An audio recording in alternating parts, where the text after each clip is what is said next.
Hello, everybody, and welcome to today's show. I'm your host, Zach Drew. And I'm Andrew Bellers. Last week, we had nonstop construction going on in the background. And this week, I think it might have just passed, but we had some epic storms. And I hear thunder in the distance.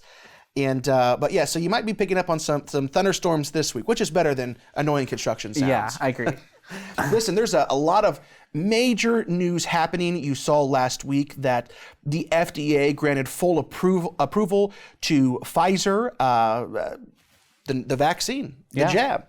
And that is going to change life as we know it, as if COVID-19 already hadn't changed our lives. Right. But there's a lot of news, and I'm not, and you know, you might be saying, well, that came out a week ago. There's a lot to unpack here. Yeah. We actually might even do an hour show today, so be prepared for that. You know, and we'll stretch it out for 2 different weeks. That's right. But let's just go ahead and start off and just kind of lay the groundwork for what took place. Just go ahead and put that article on the screen. There you have it. FDA grants full approval to Pfizer BioNTech's COVID shot, clearing path to more vaccine mandates. Here's another article. Surgeon General says Americans should expect more vaccine mandates following FDA approval of Pfizer vaccine. The article says, this is a quote from the U.S. Surgeon General, "For businesses and universities that have been thinking about putting vaccine requirements in place in order to create safer spaces for people to work and learn, I think that this move from the FDA will actually help them to move forward with those kinds of plans." How does that make you feel? Well, I mean, it literally says for businesses and universities, so to create safer spaces. And what I think of, it's very interesting that COVID was actually on the down and down. I mean, it was going down. Here in Decatur, Illinois, several weeks ago, we got down to only 1 or 2 beds even being used for COVID patients. And now they're all being used. Well, what in the world happened? And I believe wholeheartedly that, and I can't say this definitively, but I believe wholeheartedly, like many of you do, in the years to come, we will find out that it was caused by the shedding of the vaccine, by simply people taking the vaccine and then creating a radical spike because of it. yeah, I think for some businesses, I mean, if I were a business owner right now, the thought of mandating vaccines for my employees would be a little daunting because a lot of people aren't going to want to get the vaccine. I mean, if I were at a place right now that was saying you need to get the vaccine, I would try and find another job that's not forcing me to take a shot in my arm. That's right. But I think what's giving them more courage now is that maybe from a legal standpoint, they don't have to fear too much backlash if they now tell their employees because now they've got an FDA stamp on it. That's right. That's right. So the official vaccine by Pfizer is called Comirnaty. Comirnaty, okay? It's the official brand name for Pfizer and BioNTech's COVID-19 vaccine. So what does this mean to me? So to me, right, this means nothing. I'll tell you right now that I haven't been sitting around here unvaxxed, and I'm referring to the COVID vaccine vax, because I've been sitting here waiting for a 3-letter government agency to approve it for me, to make me feel better about it. That's not what I've been waiting for. And here's another thing. Listen, I'm not going to wear a diaper if I pee my pants, right? I mean, once every 500 days, right? I mean, for a 30-year-old, they say statistically it's like 99.8 or much greater. I mean, because we know that the statistics have been largely falsified in many regards. Yeah. So that basically boils down to, an incident once out of every 500. It's 2 out of every 1,000. So it's like, well, if I accidentally pee my pants once every year and a half, I'm not going to wear a diaper, right? Right. And that's the same thing. It's just like, I'm not going to take this vaccine. Here is Dr. Benjamin Bunilis, and he said this: Today, the FDA announced they approved a drug whose phase 3 clinical trials are not expected to be completed for 2 more years. If ever there were evidence to believe that the FDA is a captured agency simply doing the bidding of the trillion-dollar industry it's supposed to be regulating, this is it. I think that's something that people, something people don't fully understand. The phase 3 trials of this drug are not complete. Like, I feel like most people think like, oh, it's gone through the trials and, it's been out in the public for this long. It's fine. But no, they haven't even finished all of the testing on this vaccine. That's exactly right. And I'm going to be breaking down an article that's actually, it's information that's broken down on the FDA's official government website in just a moment, showing you that no, we won't know anything about this vaccine for years. And we've known that, but they're actually admitting to it on the FDA's official government page. Here's another quote by Dr. Benjamin. He says this: so apparently all of the jab injury stories are false, coincidence, exaggerated, or made up. So the jab is definitely safe because everyone who cries wolf on an injury is lying or stupid. If that's the case, why haven't the manufacturers taken back on liability for damages? That's an excellent point. Yeah. Why is it they still can't be sued? Because, if the drug were safe, that would be no problem. They'd have nothing to be worried about, but they haven't. Why not? Yeah. Very good point. And we're going to keep them the case, then we're going to go somewhere with this. So let's look at another article. Here it says, New York City mandates vaccinations for public school teachers and staff. All New York City public school teachers and other staffers will have to get vaccinated against the coronavirus, officials said Monday, ramping up pandemic protections as the nation's largest school system prepares for classes to start next month. The new policy marks the first no-option vaccination mandate for a broad group of city workers in the nation's most populous city. About 148,000 school employees and contractors who work in schools will have to get at least a first dose by September 27th. The city hasn't immediately said whether there will be exemptions or what the penalty will be for refusing, though de Blasio told MSNBC later Monday that there will clearly be consequences. The previous vaccinate or test requirement had provisions for unpaid suspensions for workers who didn't comply. De Blasio said the city would be start bargaining this week with school system unions over specifics, and officials hope for agreements. But the mayor said the city intends to implement the requirement September 27th with or without a deal. Yeah. So the teacher unions are saying this is ridiculous. And, we're not saying that we don't care about, the virus and that people shouldn't be protected, but this won't stand. And he's saying, it doesn't matter. We'll try and cut a deal with you, but at the end of the day, we're going to push this through, whether you like it or not. That's right. U.S. investigates Moderna jab after data shows 2.5x higher of chance of risk of heart inflammation. So now I know we're talking about Pfizer. Right now we're talking about Moderna. Over the past couple of months, health authorities in the U.S. and Israel connected rare instances of myocarditis, that is, inflammation of the heart, to the mRNA jabs produced by Pfizer and Moderna. After a hurried secret meeting with its advisors in late June, the FDA reluctantly released a warning about a likely association between incidences of myocarditis and the new side effects. The Washington Post published a report claiming that the Moderna coronavirus vaccine may be associated with a higher risk of myocarditis in younger adults than previously believed. How much more dangerous? 2.5 times higher. Let's skip down to the bottom of the article. To be sure, the Washington Post notes the side effects remain extremely rare or at least very uncommon. Probably. The myocarditis side effect is extremely rare, and even if it more likely in people receiving the Moderna vaccine, it probably is still very uncommon. It probably. That really reassures me that it probably will not inflame my heart. Right. Right? Unbelievable. So now, let's really start getting into it. And let me set the stage once again, like I've said on this show. Many of my audience are anti-vax in general.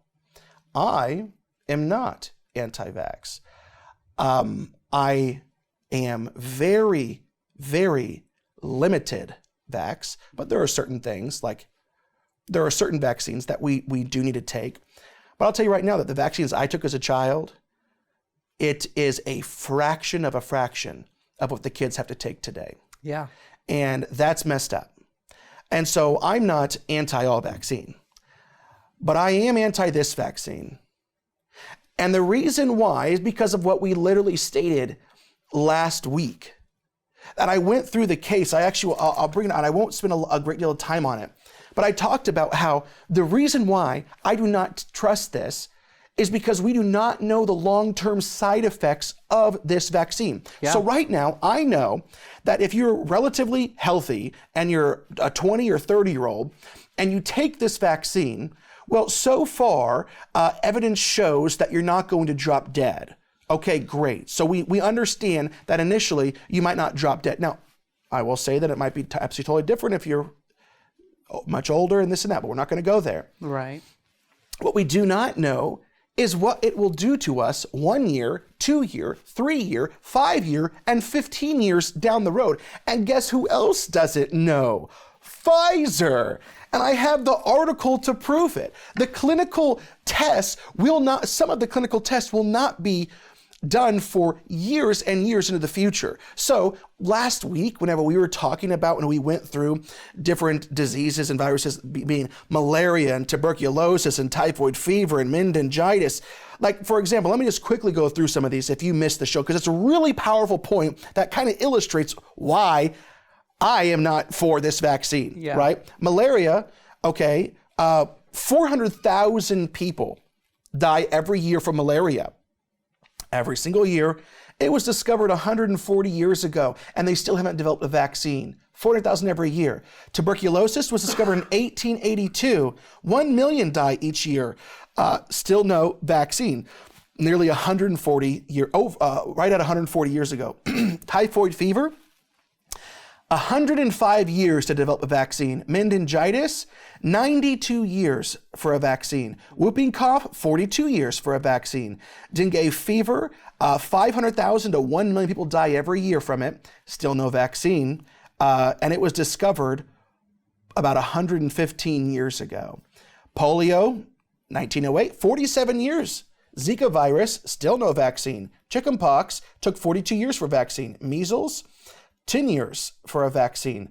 Mononucleosis, this is discovered in 1960, no vaccine. Hepatitis, it took 14 years for a vaccine. Diarrheal disease, 23 years for a vaccine. Ebola, discovered in 1976, 43 years to develop a vaccine. Cervical cancer was discovered in 1981, took 25 years to develop a vaccine. AIDS, 1983 was discovered, 1 million people die every year, still no vaccine. But yet COVID-19, which was discovered in 2020. When was the vaccine developed? In 2020. Yeah. It literally took 6 months or less to develop a vaccine. So now I do not question, they really did do that. And they really did. They developed, and I'm not arguing that fact, they developed a vaccine that in 6 months or less. They did. Is it effective? Is it doing what it says it's going to do? I'll tell you right now that the reason so many people are against it is because it's still an experiment. Yeah. We will not know. Listen, I'll tell you right now, and many people probably get mad at this. I'm 30 years old right now. Whenever I'm 50, after 20 years have passed, and I can see with my own eyes what the vaccine has and hasn't done, I might take it in 20 years. Yeah. Maybe. I don't know. I don't know. Maybe.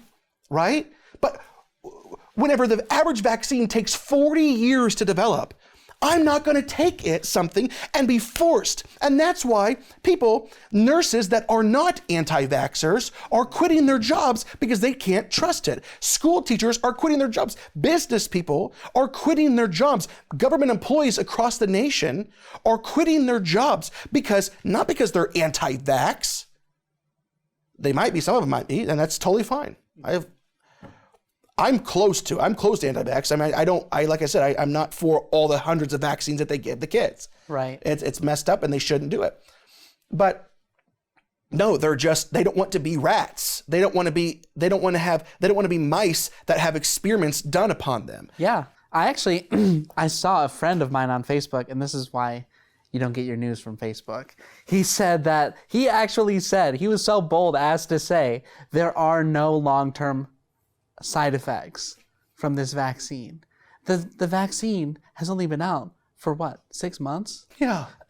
How in the world can you say there's no 6 month long-term side effects? Like, and what's crazy is that I think he even cited a health official, and it's like, I have an issue with the whole, trust science thing, because what people mean when they say that you don't trust science is that you don't trust, in some cases, I mean, Fauci is as much a politician as he is a scientist. And it's like, you don't trust Fauci. It's like, well, yeah, I don't trust him, but that doesn't mean I don't trust science. Science, by the way, is just a process of studying and experimenting. And people have treated it like it's this dogma. Like there are these, high priests of science. And if you don't follow and trust and believe them, then, you're a heretic or something. Like, I trust science. I trust, the process of experimenting things to make sure that they're effective. And that's why I'm not a huge fan of this vaccine right now, because science hasn't seen the end of it. That's right. We're still in the scientific process. That's right. At one point in time, everybody thought that you were foolish if you didn't put asbestos in your house, right? I'm looking up a funny ad right now. I've seen these funny ones about like a beer, an ad for beer, and him cheering with like a 5-year-old, it's good for everyone, or have your Coca-Cola, everybody, and when Coca-Cola literally had cocaine in it initially. Right. And, saying that, protect your kids, and it was an advertisement in favor for DDT. It's just like, trust the science. Right. Okay.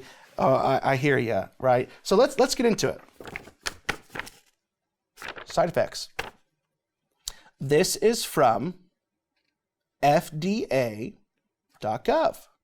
So I'm sure everyone knows this, but it's a .gov, so it's a government website. So this is the FDA's official government website. And so you see that it was dated on August 23rd there, 2021, which is when we all found out, okay, well, we all knew it was coming, that the weekend was like, well, they say next Monday, Pfizer's going to have FDA approval. Well, August 23rd was that Monday. So let's go ahead and go down. And here we go. So the annual status report for post-marketing study requirement commitments. All right. So before we even get into the long-term side effects, understand that this vaccine that we know nothing about, their objective absolutely is to go ahead and just add it to the list for the kids as well. And here it is. Number 1, this is a study, and these studies are supposed to be submitted by certain periods of time, and the final reports are supposed to be submitted by different times as well. And we'll get into that. Deferred pediatric study, C4591001, to evaluate the safety and effectiveness of Comirnaty. Now, I'm just going to call it the Pfizer vaccine when that word comes up. The Pfizer vaccine, because that's what people know it as. The effectiveness of the Pfizer vaccine in children 12 years through 15 years of age. Final protocol submission due October 7, 2020. So that was passed, right? Study completion, May 31st, 2023. The final report submission will be October 31st, 2023. Right? So their absolute goal is to give it to kids 12 through 15, and then we will not know the final report until 2023. Yeah. This, once again, is why people feel like they're test rats, because most vaccines take decades to develop. Here's another one, number 2. Basically the same thing, different age category. Deferred pediatric study to evaluate the safety and effectiveness of the Pfizer vaccine in infants and children 6 months to 12 years of age. Final protocol submission, February 8, 2021, but let's get down there right there. Final report submission. What were your findings? in May 31st, 2024. Number 3, deferred pediatric study for kids 6 months and younger. Final report submission, what we'll know from it in 2024. Now let's talk about adults and what's happening right now. Number 4, study entitled A Non-Interventional Post-Approval Safety Study of the Pfizer Vaccine in the United States to evaluate the occurrence of myocarditis and pericarditis following administration of the Pfizer vaccine. We acknowledge the timetable you submitted on August 21st, 2021, which states that you will conduct this study according to the following schedule. Final protocol submission was due August 31st, 2021. Study completion, 2025 of June. Final report, October 31st of 2025. So the vaccine that has just been approved by the FDA, every left-wing pundit and a lot of right-wing pundits giving full approval, mandating it, saying to be a government official, yes. School teachers, yes. You don't have it in college, massive fines. You don't want to take it at some places of work that aren't going to officially mandate it, $50 cut from your paycheck every single week. But yet, we will not know the effects that it would even have on the inflammation of your heart. And that's the only one they're even talking about. Right. The inflammation of your heart, we won't even know what it does until 2025. Well, that's what they know that's an issue right now. We still don't know all of the issues that this vaccine is going to cause. And there are so many people, there's so many messages right now I just feel are completely irresponsible. Like Fauci saying like, kids over 12, absolutely, you should be taking this vaccine. But like you said, we're not even going to know, this vaccine is causing heart inflammation. We don't know what the percentage of that is. We don't know how high that risk is or how low it is. We won't know until up to 2024, for some age groups. And that is just unacceptable. That's right. Here's the statistic I was going to say later, but yeah, go ahead. I think it's important here because it blew my mind to know this.